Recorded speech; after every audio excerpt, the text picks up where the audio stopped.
আসসালামু আলাইকুম প্রিয় দর্শক। অন্য মঞ্চের আলাপচারিতায় আমাদের আজকের অতিথি 12 তারিখের নির্বাচনের পর থেকে ক্রমাগতভাবে সারা দেশে এখন পর্যন্ত যত আওয়ামী লীগের কার্যালয় খোলার ঘটনা ঘটেছে, সেখানে যে নেতাকর্মীরা জড়ো হয়েছেন, তারা স্লোগান দিয়েছেন, কিছুক্ষণ সময় কাটিয়েছেন, ছবি তুলেছেন, তারপর সেই ছবি প্রকাশ করেছেন, কিন্তু কোথাও এখন পর্যন্ত প্রশাসনকে ব্যবহার করে কোনো গ্রেফতার, হয়রানি, মামলার ঘটনা ঘটেনি। তার মানে ইউনূস সরকারের শাসনামল থেকে তারেক রহমানের শাসনামলে সেটা একটা স্পষ্ট পরিবর্তন বটে। নাহিদ ইসলাম যেটাকে গ্রিন সিগন্যাল বলছেন। বাংলাদেশের পঞ্চগড় থেকে দিনাজপুর, দিনাজপুর থেকে খুলনা, শেরপুর, বরগুনা সহ দেশের বিভিন্ন জায়গায় নির্বাচনের দিন থেকেই আওয়ামী লীগ কার্যালয় খোলার খবর আসতে শুরু করেছে এবং 12ই ফেব্রুয়ারির নির্বাচনে বিএনপির জয়লাভের পর থেকে সারা দেশে আওয়ামী লীগের কার্যালয় খোলা, খুলে বঙ্গবন্ধুর ছবি টানিয়ে দেওয়া, দলীয় সভানেত্রী শেখ হাসিনার ছবি টানানো, ফুল দেওয়া, জয় বাংলা স্লোগান দেওয়া এবং যেই নেতা কর্মীরা গিয়ে কার্যালয়গুলো খুলছেন তাদের ছবি প্রকাশ, এসব ঘটনায় যে বিএনপির এক রকমের প্রচ্ছন্ন সায় আছে, সেটা জাতীয় নাগরিক পার্টির নেতা নাহিদ ইসলাম রীতিমতো সংবাদ সম্মেলন করে বলেছেন। তিনি বলেছেন, বিএনপির গ্রিন সিগন্যাল ছাড়া আওয়ামী লীগের পক্ষে সারা দেশে রাজনৈতিক কার্যালয়গুলো খোলা কিছুতেই সম্ভব হতো না। বিএনপি যদি সত্যি আওয়ামী লীগকে ফিরে আসার পরিসর তৈরি করে দেয়, তাহলে তারা এই ঘটনা প্রতিহত করবেন।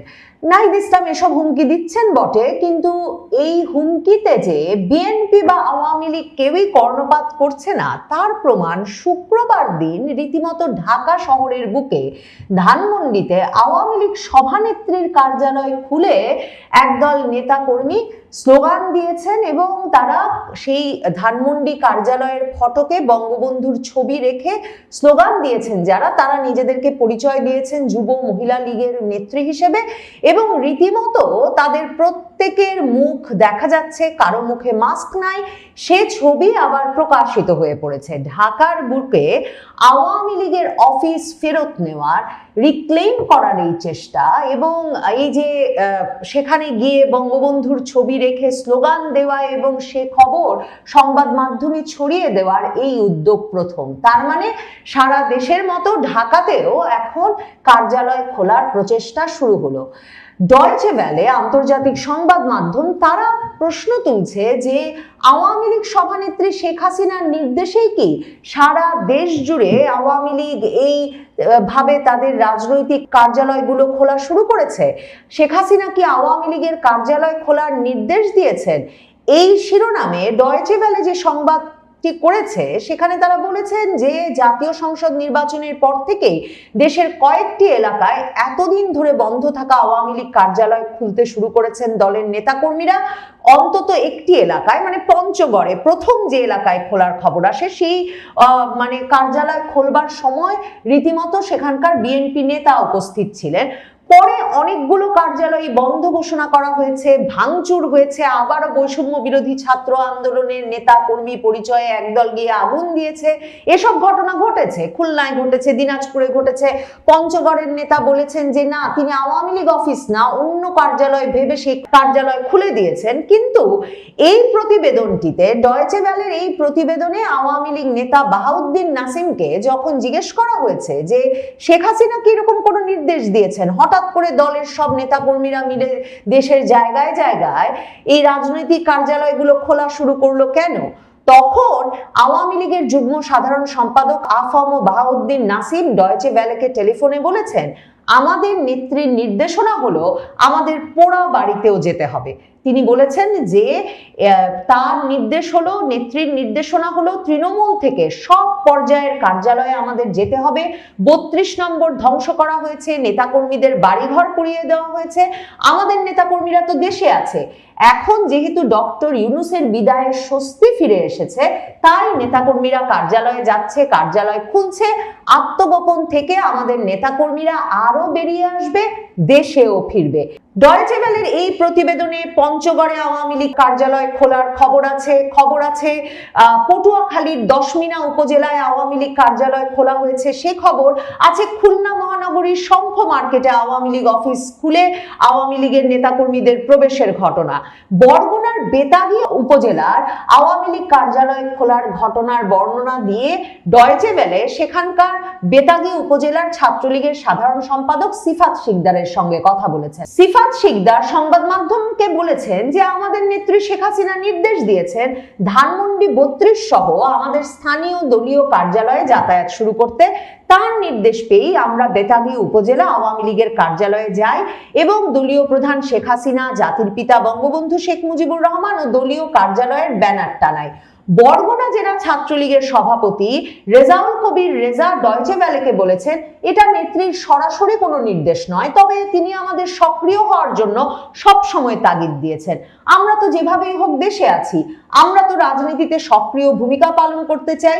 একটা নির্বাচন হয়েছে, পরিস্থিতি স্বাভাবিক হচ্ছে, আমরা আরো সক্রিয় হব। তার মানে এই যে সুযোগ পেলেই আওয়ামী লীগ রাজনৈতিক কার্যক্রমে আরো সক্রিয় হবে, ঢুকবে এবং ইউনূস সরকারের পতন ঘটলেই সেই পরিসরটা তৈরি হবে। আওয়ামী লীগের ভেতরে যে প্রত্যাশা ছিল সে প্রত্যাশার প্রতিফলন ঘটাতেই তারা নির্বাচনের পরপরই আসলে একরকমের পরখ করে দেখতে চাইছে বিএনপি সরকার তাদের সঙ্গে কেমন ব্যবহার করে। বিএনপি সত্যি, এই যে বিএনপি প্রধান টাইম ম্যাগাজিনের মতো পত্রিকাকে সাক্ষাৎকার দিয়ে বলেছেন যে তারা কোনো রকম রাজনৈতিক দলই নিষিদ্ধ করার পক্ষে নন। বিএনপির মির্জা ফখরুল ইসলাম আলমগীর সহ নেতৃস্থানীয় ব্যক্তিবর্গ বরাবর বলে এসেছেন তারা কোনো দলের রাজনৈতিক কার্যক্রম নিষিদ্ধ চান না, তারা অপরাধী ব্যক্তিদের শাস্তি চান। আওয়ামী লীগ সম্ভবত সেই বিষয়টি পরখ করে দেখতে চাইছে যে বিএনপি কি প্রতিক্রিয়া দেখায়। নাহিদ ইসলাম যে বলেছেন যে বিএনপির গ্রিন সিগন্যাল ছাড়া সেটা সম্ভব না, গ্রিন সিগন্যাল হিসেবে স্পষ্টতই এই বিষয়টাকে গ্রহণ করা যায় যে 12 তারিখের নির্বাচনের পর থেকে ক্রমাগতভাবে সারা দেশে এখন পর্যন্ত যত আওয়ামী লীগের কার্যালয় খোলার ঘটনা ঘটেছে সেখানে যে নেতাকর্মীরা জড়ো হয়েছেন, তারা স্লোগান দিয়েছেন, কিছুক্ষণ সময় কাটিয়ে ছবি তুলেছেন, তারপর সেই ছবি প্রকাশ করেছেন, কিন্তু কোথাও এখন পর্যন্ত প্রশাসনকে ব্যবহার করে কোনো গ্রেফতার, হয়রানি, মামলার ঘটনা ঘটেনি। তার মানে ইউনূস সরকারের শাসনামল থেকে তারেক রহমানের শাসনামলে সেটা একটা স্পষ্ট পরিবর্তন বটে। নাহিদ ইসলাম যেটাকে গ্রিন সিগন্যাল বলছেন। বিএনপির স্বনির্ভর বিষয়ক সম্পাদক ও সাবেক সংসদ সদস্য নীলোফার চৌধুরী মনি তিনি ডয়েচে ভেলেকে বলেছেন যে আওয়ামী লীগের অফিস খুলছে, এর মধ্যে তো খারাপ কিছু দেখি না আমি। যারা অপরাধ করেছে তাদের বিচার হবে, তারা শাস্তি পাবে, কিন্তু কোনো দলের রাজনীতি আমি নিষিদ্ধ করার পক্ষে নই। এদিকে আমার দেশ পত্রিকা সুস্পষ্টভাবে বলছে যে তারা মনে করছে তাদের কাছে যে খবর আছে সেটা অনুযায়ী রাজনীতিতে ফিরতে মরিয়া হয়ে উঠেছে আওয়ামী লীগ। ভারতীয় লবিও অত্যন্ত তৎপর এবং তারা বলছে যে শেখ হাসিনা পুত্র সজীব ওয়াজেদ জয় নাকি মরিয়া হয়ে উঠেছেন যে বাংলাদেশের রাজনীতিতে তিনি ফিরবেন। আমার দেশ পত্রিকা যে প্রতিবেদন লিখেছে সেখানে তারা এই সবের ইঙ্গিত হিসেবে, সুস্পষ্ট ইঙ্গিত হিসেবে একদিকে আওয়ামী লীগের কার্যালয়গুলো খোলার যেমন বর্ণনা দিচ্ছে, খবর দিচ্ছে, তেমনি তারা বলছে যে ভারতের অত্যন্ত প্রভাবশালী কূটনীতিক বিনা সিকরি, যিনি বাংলাদেশে বিএনপি আমলে দীর্ঘ সময় 2003 থেকে 2006 সাল পর্যন্ত ভারতের কূটনীতিক হিসেবে কাজ করে গেছেন, ভারতের রাষ্ট্রদূত হিসেবে কাজ করে গেছেন, সেই বিনা সিকরি তিনি ভারতের ANI এ একটি সাক্ষাৎকার দিয়েছেন যার শিরোনাম ছিল new PM of Bangladesh will think of lifting ban on Awami League, মানে আওয়ামী লীগের ওপর নিষেধাজ্ঞা তুলে নেওয়ার বিষয়টি অবশ্যই নতুন নবনির্বাচিত বাংলাদেশের প্রধানমন্ত্রী বিবেচনা করবেন। এবং সেই সাক্ষাৎকারে বিনা সিকরি বলেছেন যেহেতু বাংলাদেশে নির্বাচন শেষ হয়ে গেছে তাই নতুন প্রধানমন্ত্রী হয়তো প্রথম ধাপেই ভাববেন কেন আওয়ামী লীগের রাজনৈতিক নিষেধাজ্ঞা ওঠানো যাবে না। এবং তিনি যে রাজনৈতিক প্রেক্ষাপট বর্ণনা করেছেন যেখানে তিনি বলেছেন যে বাংলাদেশ জাতীয়তাবাদী দলের জোট ও জামায়াতে ইসলামীর জোট প্রায় সমানভাবে ভোট পেয়ে লড়ছিল, তবে শেষ পর্যন্ত বিএনপি জোট কিছুটা ভালো ফল করেছে। তার মন্তব্য থেকে বোঝা যায় যে তিনি মনে করছেন বর্তমানের এই যে রাজনৈতিক বাস্তবতা, যেখানে জামায়াতে ইসলামী অত্যন্ত শক্তিশালী জোট হয়ে উঠেছে, সেই বাস্তবতায় নতুন নেতৃত্ব সামনে এলে তিনি অবশ্যই আওয়ামী লীগের নিষেধাজ্ঞা তুলে নেওয়ার বিষয়টি এই নতুন রাজনৈতিক বাস্তবতাকে মাথায় রেখেই বিবেচনা করে দেখবেন। বিনা সিকরির এই সাক্ষাৎকারটিকে অত্যন্ত গুরুত্বপূর্ণ বলে তাই মনে করছে আমার দেশ। অন্যদিকে আমার দেশ মনে করাচ্ছে তাদের এই প্রতিবেদনে যে ভারতীয় এক সাংবাদিক যখন তারেক রহমানের সংবাদ সম্মেলনে তাকে জিজ্ঞেস করেছিলেন যে আওয়ামী লীগের সঙ্গে একটা রিকনসিলিয়েশন, সমঝোতায় আসতে তিনি কি করতে পারেন, তখন তিনি বলেছিলেন যে by ensuring rule of law. এটাকেও এই যে তারেক রহমান আইনের শাসন প্রতিষ্ঠার মাধ্যমে আওয়ামী লীগের সঙ্গে একটা রিকনসিলিয়েশন করা সম্ভব বলে উত্তর দিচ্ছেন ভারতীয় সাংবাদিককে, সেটাকেও খুব তাৎপর্যপূর্ণ বলে মনে করেছে আমার দেশ। আমার দেশ কেন মনে করছে যে সজীব ওয়াজেদ জয় বাংলাদেশে ফেরবার কথা ভাবছেন এবং বাংলাদেশে ফিরতে তিনি এক রকমের মরিয়া হয়ে উঠেছেন বলে মন্তব্য করছে আমার দেশ। তারা বলছে ব্রিটিশ গণমাধ্যম আইটিভিকে দেওয়া এক সাক্ষাৎকারে ক্ষমতাচ্যুত প্রধানমন্ত্রী শেখ হাসিনার ছেলে সজীব ওয়াজেদ জয় নির্বাচনটিকে স্বীকৃতি দিতে রাজি না হলেও তারেক রহমান প্রধানমন্ত্রী হলে তার সঙ্গে আলোচনায় বসতে রাজি বলে জানিয়েছেন। ভিডিও কনফারেন্সের মাধ্যমে যুক্তরাষ্ট্রে থাকা জয়ের সাক্ষাৎকারটি বাংলাদেশ সময় শনিবার ভোরে সম্প্রচারিত হয়। সাক্ষাৎকারে জয় দাবি করে বলেন, দেশের সবচেয়ে বড় দল এবং সব প্রগতিশীল দলকে নির্বাচন থেকে বাইরে রাখা হয়েছে। এমনভাবে নির্বাচন সাজানো হয়েছে যাতে সবচেয়ে বড় ইসলামপন্থী দল জামায়াতে ইসলামী তাদের জনসমর্থনের তুলনায় বেশি প্রভাব পায়। বাংলাদেশে ফেরার প্রসঙ্গে সেই সাক্ষাৎকারে জয় বলেন অবশ্যই তিনি একসময় ফিরবেন এবং সজীব ওয়াজেদ জয় মন্তব্য করেন তারেক রহমান যিনি দণ্ডিত হয়েছিলেন তিনি এখন সম্ভাব্য প্রধানমন্ত্রী, কাজেই এই সব পরিস্থিতি চিরস্থায়ী হয় না। এবং সজীব ওয়াজেদ জয়কে যখন শেখ হাসিনার বাংলাদেশে ফেরা প্রসঙ্গে প্রশ্ন করা হয়েছিল, আমার দেশ বলছে যুক্তরাজ্যের আইটিভিকে দেওয়া সাক্ষাৎকারে সজীব ওয়াজেদ জয় বলেছেন যে তার কোনো সন্দেহ নেই যে শেখ হাসিনা একদিন ফিরবেন, তবে এই মুহূর্তে দেশে ফেরা হয়তো নিরাপদ হবে না। আওয়ামী লীগের নেতা কর্মী সমর্থকেরা আপাতত রাজনৈতিক কার্যক্রম শুরু করা, তাদের অফিসগুলো খোলা এবং তাতে প্রশাসন কি প্রতিক্রিয়া দেখায় সেটা পরখ করে দেখতে ব্যস্ত। একটি একটি করে ধাপ নিয়ে তারা অগ্রসর হতে চান। তবে ডয়েচে ভেলের প্রতিবেদনে আওয়ামী লীগের সাংগঠনিক সম্পাদক এস এম কামাল বলেছেন, আমাদের নেতাকর্মীরা মনে করেন বিএনপি ক্ষমতায় এসেছে, তারা গণতান্ত্রিক আচরণ করবে, তাই আমাদের তৃণমূলের নেতাকর্মীরা স্বতঃস্ফূর্তভাবে অফিস খুলছে। আর আমাদের নেত্রীর নির্দেশনা আছে যে পার্টি অফিস খুলতে হবে, সেখানে বসতে হবে। আওয়ামী লীগের এই নেতা বলেন তারা তো কোনো আন্দোলনের কর্মসূচি দিচ্ছেন না, তারা স্বাভাবিক রাজনীতি করতে চান, কারণ তাদের পার্টি তো নিষিদ্ধ হয়নি। নির্বাচনের পর রাজনৈতিক অঙ্গনে সক্রিয় হওয়ার চেষ্টা করছে কার্যক্রম নিষিদ্ধ থাকা আওয়ামী লীগ। নির্বাচনের পরদিন থেকে আওয়ামী লীগের কেন্দ্রীয় কার্যালয় সহ সারা দেশের 26টি জেলা ও উপজেলায় দলীয় কার্যালয় খুলে দোয়া মোনাজাত, জাতীয় পতাকা উত্তোলন, ব্যানার টানানো ও স্লোগান দিয়েছে দলটির নেতাকর্মীরা। আওয়ামী লীগের এমন তৎপরতা দেখে জামাত ইসলামী চুপ থাকলেও এনসিপি বলছে বিএনপির গ্রিন সিগন্যাল থাকায় মাঠে নামছে আওয়ামী লীগ। প্রশ্ন হলো, সরকারি দল বিএনপি কি ভাবছে? কিছু জায়গায় আওয়ামী লীগের তৎপরতা স্থানীয় ছাত্রদল ও বৈষম্য বিরোধীদের বাধার মুখে পড়লেও কেন্দ্রীয় পর্যায়ে বিএনপির শীর্ষ নেতৃত্বকে এ বিষয়ে প্রকাশ্যে কঠোর অবস্থান নিতে দেখা যায়নি। আবার আওয়ামী লীগের দুজন সাবেক এমপি সহ বেশ কয়েকজন নেতা জামিনে মুক্তি পেয়েছেন। বিএনপির একাধিক সূত্র বলছে, নির্বাচনের আগে থেকে আওয়ামী লীগের ভোট ব্যাংক নিজেদের দিকে আনার জন্য মাঠ পর্যায়ে অনানুষ্ঠানিক সহনশীলতার একটি পরিবেশ তৈরি হয়েছে।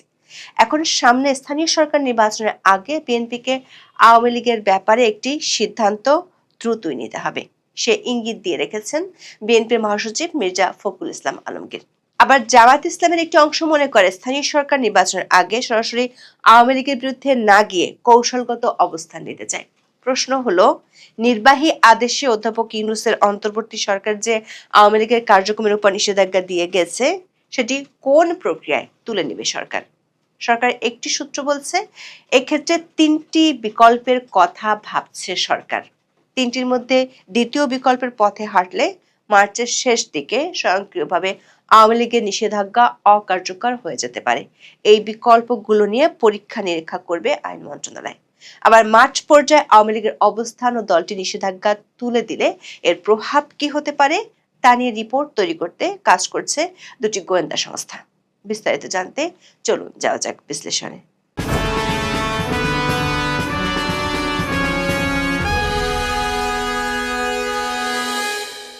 নির্বাচনের পরদিন 13 ফেব্রুয়ারি থেকে রাজধানীর বঙ্গবন্ধু অ্যাভিনিউ আওয়ামী লীগের কেন্দ্রীয় কার্যালয়ে পতাকা উত্তোলন করা হয়। এরপর পটুয়াখালীর দশমিনা, বরগুনার বেতাগী, ঠাকুরগাঁয়ের পীরগঞ্জ, নারায়ণগঞ্জ, শরীয়তপুর, বগুড়া, পঞ্চগড়, হবিগঞ্জ, খুলনা, রাজবাড়ী, ফরিদপুর, চট্টগ্রাম, কুড়িগ্রাম, পাবনা, চাঁপাইনবাবগঞ্জ, নোয়াখালী, সিলেট এবং দিনাজপুরের পার্বতীপুর সহ সারা দেশের বিভিন্ন জেলা ও উপজেলায় দলীয় কার্যালয়ে নেতাকর্মীদের উপস্থিত হতে দেখা গেছে। এসব জেলায় দলটির পরিত্যক্ত কার্যালয়ের তালা ভেঙে ভিতরে প্রবেশ, জাতীয় দলীয় পতাকা উত্তোলন এবং বঙ্গবন্ধু শেখ মুজিবুর রহমান ও শেখ হাসিনার ছবি টানানোর ঘটনা ঘটে।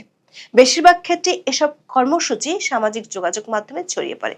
সবশেষ ধানমন্ডির আওয়ামী লীগের সভাপতির রাজনৈতিক কার্যালয়ের ফটকের সামনে জাতীয় পতাকা ও বঙ্গবন্ধুর ছবি রেখে স্লোগান দিয়েছে কার্যক্রম নিষিদ্ধ যুব মহিলা লীগের একদল নেত্রী। রাজনৈতিক বিশ্লেষকদের মতে তৃণমূল পর্যায়ে এ ধরনের উপস্থিতি কেবল সাংগঠনিক বার্তা নয়, বরং জাতীয় রাজনীতিতে পুনরায় জায়গা করে নেওয়ার কৌশলগত প্রচেষ্টার অংশ। এই যে বিভিন্ন এলাকায় কার্যক্রম নিষিদ্ধ আওয়ামী লীগের অফিস খোলার চেষ্টা, পতাকা উত্তোলনের বাইরেও আরেকটি বিষয় সবার নজরে আসে। সেটি হলো দীর্ঘ প্রায় 9 মাস পর জামিন পেয়েছেন বরিশাল সদর আসনের সাবেক সংসদ সদস্য জেবুন্নেসা আফরোজ। একই সঙ্গে জামিন দেওয়া হয়েছে নিষিদ্ধ ছাত্রলীগের বরিশাল মহানগর সাবেক সভাপতি ও সদর উপজেলা পরিষদের সাবেক ভাইস চেয়ারম্যান জসিম উদ্দিন সহ দুজনকে। গ্রেপ্তারের 1.5 বছর পর জামিনে কারামুক্ত হয়েছেন ঠাকুরগাঁও 2 আসনের সাবেক সংসদ সদস্য ও আওয়ামী লীগ নেতা দবিরুল ইসলাম। অনেক জায়গায় আওয়ামী লীগের এই তৎপরতার মুখে স্থানীয় ছাত্রদল বা বিএনপি সমর্থিত নেতাকর্মীদের বাধা, ভাঙচুর বা পুনরায় তালা ঝুলিয়ে দেওয়ার ঘটনা ঘটেছে। তবে কেন্দ্রীয় পর্যায়ে বিএনপি শীর্ষ নেতৃত্বকে এ বিষয়ে প্রকাশ্যে কঠোর অবস্থান নিতে দেখা যায়নি। বিষয়টিকে কার্যক্রম নিষিদ্ধ আওয়ামী লীগের প্রতি নতুন সরকারের নমনীয় মনোভাব বলে মনে করছেন বিশ্লেষকেরা। তাদের মতে ত্রয়োদশ জাতীয় সংসদ নির্বাচনকে ঘিরে রাজনৈতিক সমীকরণে বড় পরিবর্তন এসেছে। সরকার গঠনের পর বিএনপির একটি অংশ মনে করছে ইসলামী দলগুলোর উত্থান, বিশেষ করে জামাত ইসলামীকে মোকাবেলা করতে হলে আওয়ামী লীগকে পুরোপুরি রাজনৈতিকভাবে মাঠের বাইরে ঠেলে দেওয়া কৌশলগতভাবে সুবিধাজনক নাও হতে পারে। বিশেষ করে জুলাই সনদ ও সংস্কার ইস্যুতে আওয়ামী লীগ ও বিএনপির অবস্থান প্রায় একই বিন্দুতে এসে ঠেকেছে বলে বিশ্লেষকেরা মনে করছেন। বর্তমান সংসদে বিরোধী দলগুলোর সঙ্গে বিএনপির যে টানাপোড়েন তৈরি হয়েছে তার কেন্দ্রে রয়েছে সংবিধান সংস্কার পরিষদের শপথ না নেওয়া ও জুলাই সনদের বাস্তবায়ন প্রশ্ন।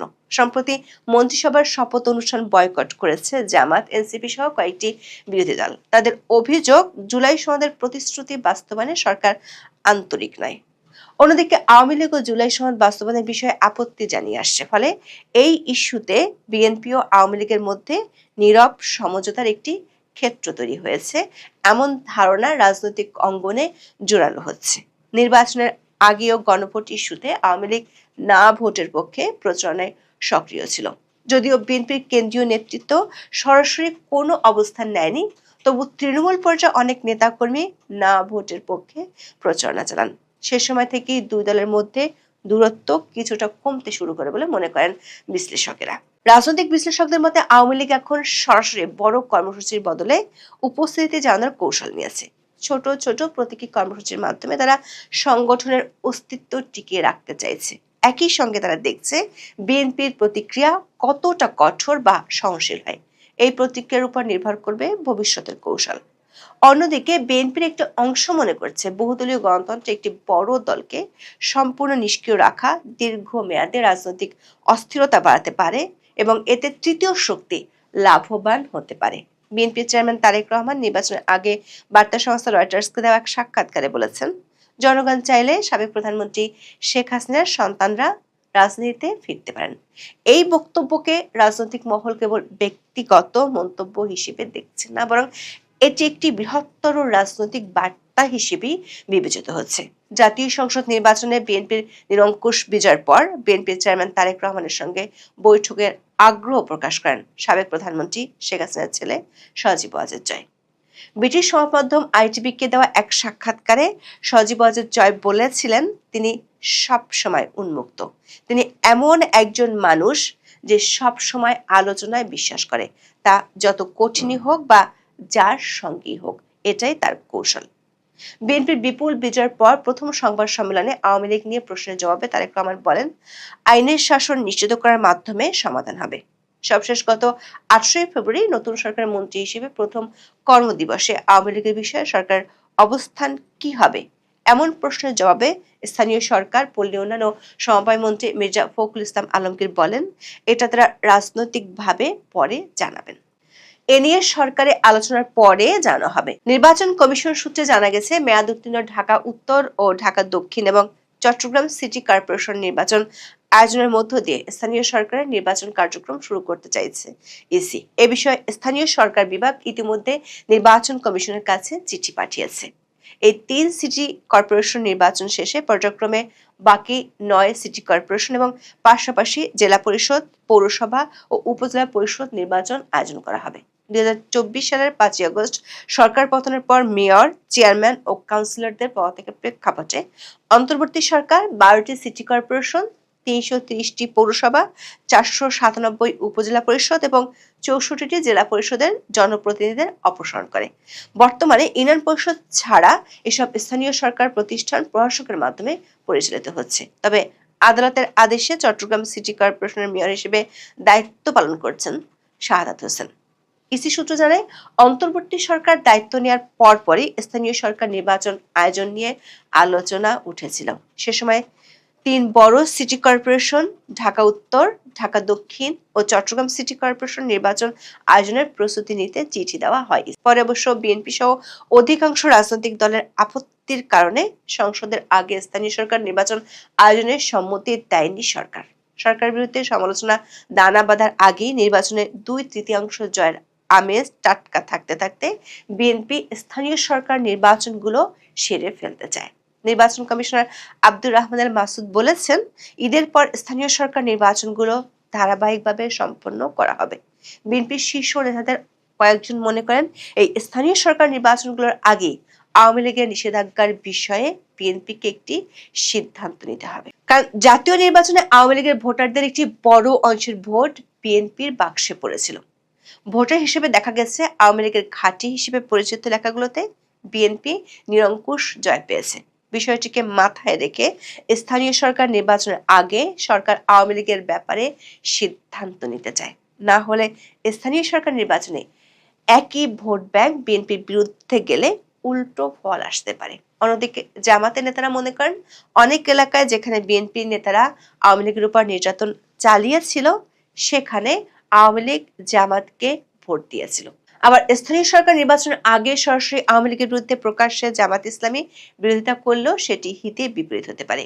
যদিও জামাতের জোটে থাকা এনসিপি মনে করে, বিএনপির গ্রিন সিগন্যাল থাকার কারণে আওয়ামী লীগের নেতা কর্মীরা কার্যালয়গুলো খুলছে। দর্শক, 2024 সালের 12ই মে আওয়ামী লীগের কার্যক্রম নিষিদ্ধ করে অন্তর্বর্তী সরকারের স্বরাষ্ট্র মন্ত্রণালয়ের জননিরাপত্তা বিভাগের রাজনৈতিক শাখা 2 থেকে একটি আদেশ জারি করা হয়েছিল। ওই আদেশটি জারির জন্য সরকার এর আগে 2009 সালের সন্ত্রাস বিরোধী আইনটি সংশোধন করে সন্ত্রাস বিরোধী সংশোধন অধ্যাদেশ 2025 জারি করে।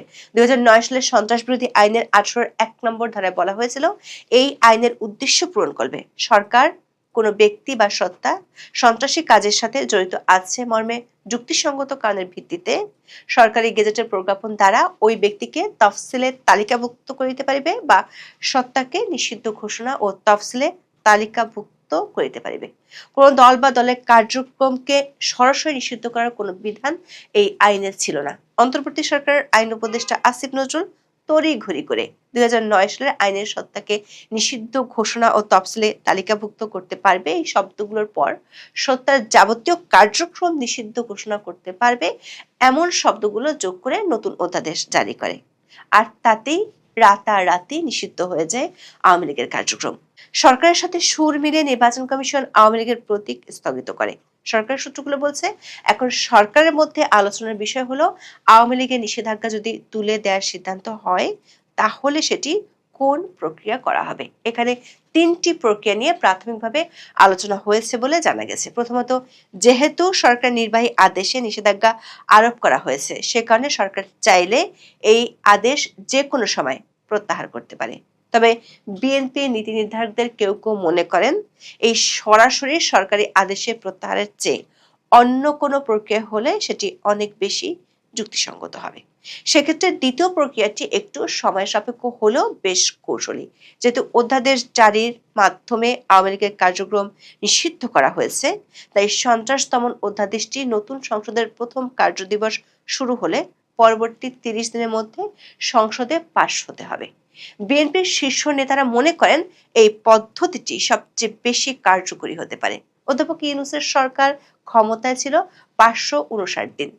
এই কয়দিনে মোট 132টি অধ্যাদেশ জারি করেছে তারা। আইন মন্ত্রণালয়ের হিসাব অনুযায়ী দায়িত্ব নেওয়ার পর অন্তর্বর্তী সরকার 2024 সালে 17টি, 2025 সালে 80টি এবং 2026 সালে 17 ফেব্রুয়ারি আগ পর্যন্ত 35টি অধ্যাদেশ জারি করে। এইসব অধ্যাদেশকে সংবিধান অনুযায়ী আইনে পরিণত করতে হলে বর্তমান সরকারকে দিনে গড়ে 4.5টি করে অধ্যাদেশকে আইনে রূপান্তর করতে হবে, যেটি কোনোভাবেই বাস্তব ভিত্তিক নয়। সংবিধানের 93 অনুচ্ছেদে বলা আছে, অধ্যাদেশ জারি হওয়ার পর সংসদের প্রথম বৈঠকে এসব অধ্যাদেশ উপস্থাপন করতে হবে।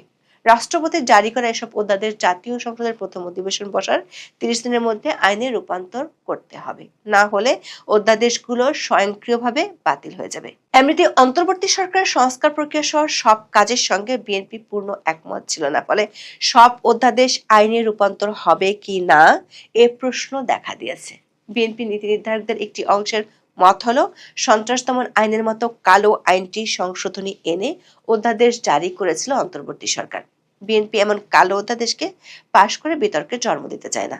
জাতীয় সংসদ সচিবালয়ের সূত্রে জানা গেছে 26শে ফেব্রুয়ারি ত্রয়োদশ সংসদের প্রথম অধিবেশন শুরু হতে পারে। সেদিন শুরু হলে আগামী 28শে মার্চের মধ্যে অধ্যাদেশগুলোকে আইনে রূপান্তর করতে হবে।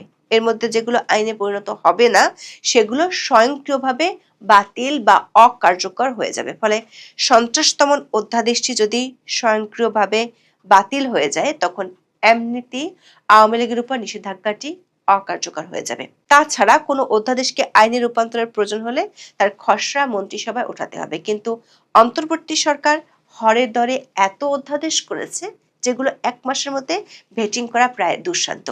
সংশ্লিষ্টরা বলছেন আওয়ামী লীগের উপর নিষেধাজ্ঞা তোলার ক্ষেত্রে তৃতীয় প্রক্রিয়াটি হলো উচ্চ আদালতের রায়। যদি কেউ অন্তর্বর্তী সরকার আদেশকে চ্যালেঞ্জ করে রিট করে সেক্ষেত্রে আদালতের রায়ের প্রেক্ষিতে সিদ্ধান্ত নেওয়া হতে পারে। তবে এক্ষেত্রে আদালত যদি সিদ্ধান্তটি সরকারের উপর ছেড়ে দেয় তাহলে সরকারের জন্য আবারও বিষয়টি নতুন করে জটিলতা তৈরি করতে পারে। এদিকে আওয়ামী লীগের মাঠে অবস্থান এবং দলটি নিষেধাজ্ঞা তুলে নিলে কেমন প্রভাব হতে পারে তা জানাতে সরকার উচ্চ পর্যায় থেকে 2টি গোয়েন্দা সংস্থাকে রিপোর্ট দিতে বলা হয়েছে। বিশ্লেষকদের মতে প্রকাশ্য সমঝোতা না থাকলেও আওয়ামী লীগ ও বিএনপির মধ্যে একটি নীরব সমীকরণের আভাস মিলছে। তবে পরিস্থিতি কোন দিকে মোড় নেয় তা নির্ভর করবে আওয়ামী লীগের সাংগঠনিক কার্যক্রমের ধারাবাহিকতা ও জাতীয় রাজনীতির পরবর্তী পদক্ষেপের উপর। তবে এটি নিশ্চিত হওয়া গেছে স্থানীয় সরকার নির্বাচনের আগেই বিএনপি এ বিষয়ে সিদ্ধান্ত সেরে ফেলতে চায়। এখন এ পর্যন্ত, সবাই ভালো থাকুন,